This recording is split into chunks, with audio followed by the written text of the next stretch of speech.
5 years ago, I was 22 years old, making roughly $34,000 per year and wearing a suit every single day to go to work. Two of those things sucked, but being 22, that was pretty great. Today, I'm 27 years old, but I sound like an absolute geezer when I use a foam roller for some reason.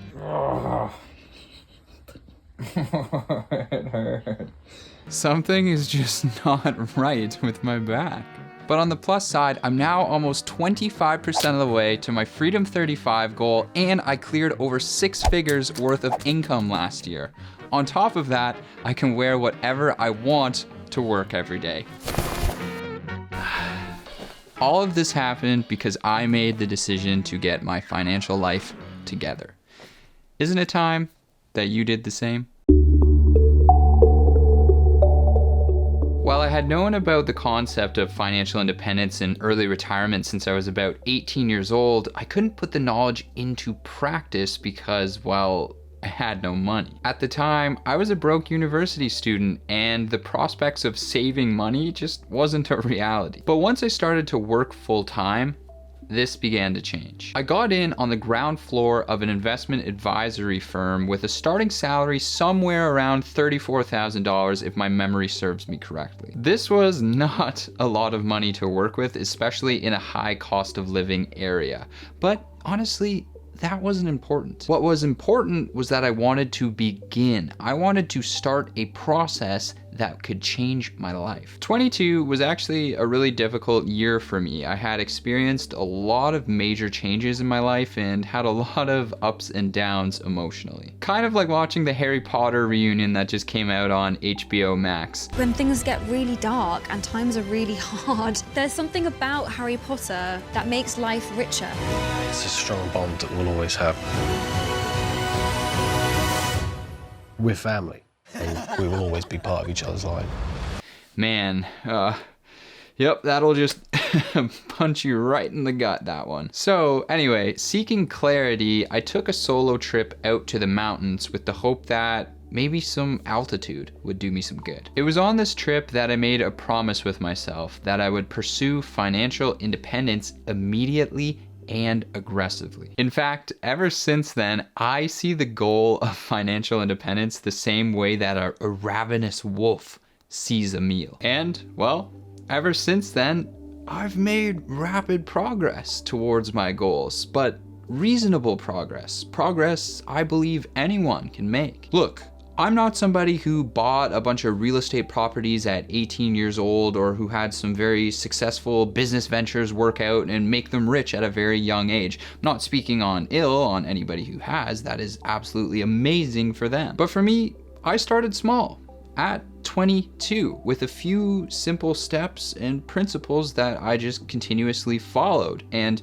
if I continue to follow these, I'm going to be on track to be financially free by 35, or honestly even sooner at this rate if I can keep this up. That's why the first thing I would share with you, no matter where you're starting from, if you want to really improve your financial life, the first thing is you have to really want to. Like really want to. Now, I'm not trying to get all woo-woo on you or anything like that, but in my experience, there is something very powerful about focusing your mind intently upon something that you want to achieve. So if I were starting over, my most important piece of advice I would give to myself is to stoke that fire inside.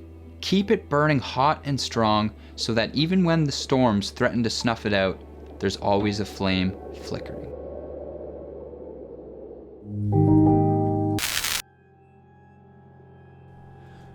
What's going on here? Who are you? What do you want? No. No. No! Ignorance is bliss, as they say. But our finances are one area of our life where we literally and figuratively can't afford to be ignorant. So if you're serious about getting it together, you need to sit down and point your eyes at your bank statement. Log on to your online banking and look at exactly how much money you spent last month and exactly where you spent this money on. Then look at how much you earned.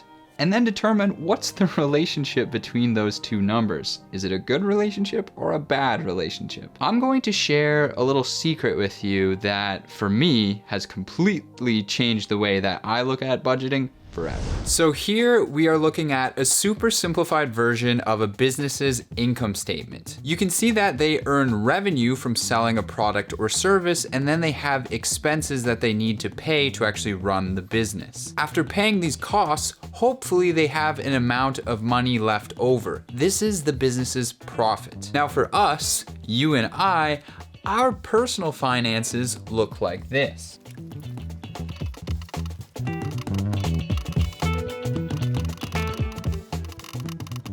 First, we earn income from employment, self-employment, all kinds of different things. And then we have expenses we need to pay in our life. Maybe that's rent, maybe that's mortgage, maybe that's food, maybe that's a car payment, some kind of transportation for yourself. And then after paying our expenses, hopefully we have some amount of money left over.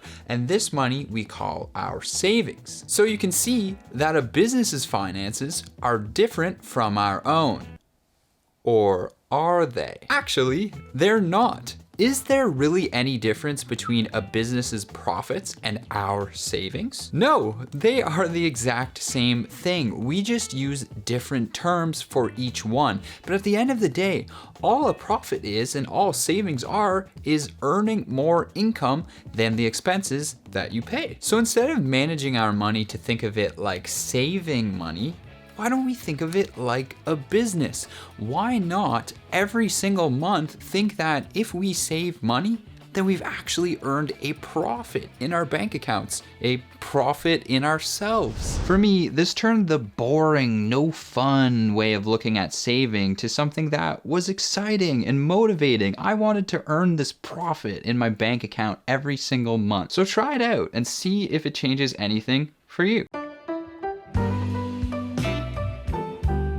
So far, we've talked about getting in the right headspace for taking control of our financial life. But now it's time to talk about practice. Personally, I find it helpful to arrange financial goals as a series of priorities to tackle one after another. So I use this 5-point framework. And the first point was that I had to create a gap between my income and my expenses. Practically, this can only be accomplished by either decreasing your expenses, increasing your income, or some combination of the two. I have plans to make a video or two talking about how I increased my income from 34K to over 6 figures, so make sure to subscribe to the channel so you don't miss those. Creating a gap between your income and your expenses is absolutely paramount to your success in personal finance. When you earn income, if you then go ahead and spend it all, well, then you have no money left to do amazing things like pay down debt or invest your money. But if you can create that gap between your income and your expenses,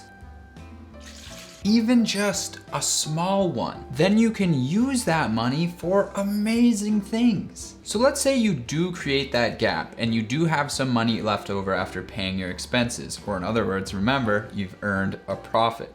That's awesome. So what should you do next? Well, if it were me, the first thing I would do is start paying down my high interest debt. Now, I would classify high interest as anything above 7%. The reason I would pay down this debt first is because debt with a high interest rate is working against you. This debt is like the force of gravity. So imagine trying to launch yourself into the air, launch yourself into the land of riches or something.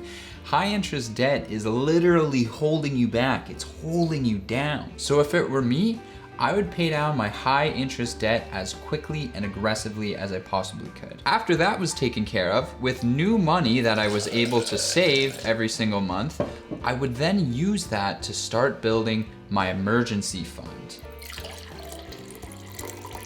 But if you want it to be a bit more fun, you could use a term that I like a little bit better, the FU fund. The reason I call it this is because when you create this fund, any trouble you run into your life, you can say, F you to. Traditionally, this fund is recommended to be anywhere between 3 to 6 months worth of your living expenses, but honestly, it can be all sorts of different things depending on your own situation. For example, I created my own fund to be able to say F you to my old job and quit. And to do that, I saved about 1 year's worth of my living expenses so that after I quit my job, I knew I would be okay for at least 1 year. Most people underestimate the power of the emergency fund, but honestly, this is a very empowering financial step. After those two things are tackled, honestly, you've achieved a pretty good place financially. If those polls are true about most people not even being able to come up with a few $100s for an unexpected expense, then that means you are well ahead of most people. Congrats. Now it's up to you where you want to take things. Personally, at this stage, with any new money that I was able to save each month, I directed this to invest heavily in the stock market as well as heavily into myself and my own business. Both of those things have done really well. And honestly, this is the power of learning about personal finance, using your money to create more money and opportunities for yourself. And so it was the case, at least for me, that having the right mindset and following a few simple principles led me to be on a much better trajectory than I was on before. But beyond the mindset and the principles, don't forget that it's actually up to you to really do the work. It's one thing to have knowledge, but it's another to act on it month after month, year after year. This progress took me 5 years. This is not a get rich quick story. Heck, I'm not even really rich at all. But I can honestly say that any measure of success I've achieved is the result of hard work and not luck, which means that I believe you can make incredible progress in your finances this year and beyond. And with all that said, I sincerely wish you a happy new year, and may this one be the best one yet.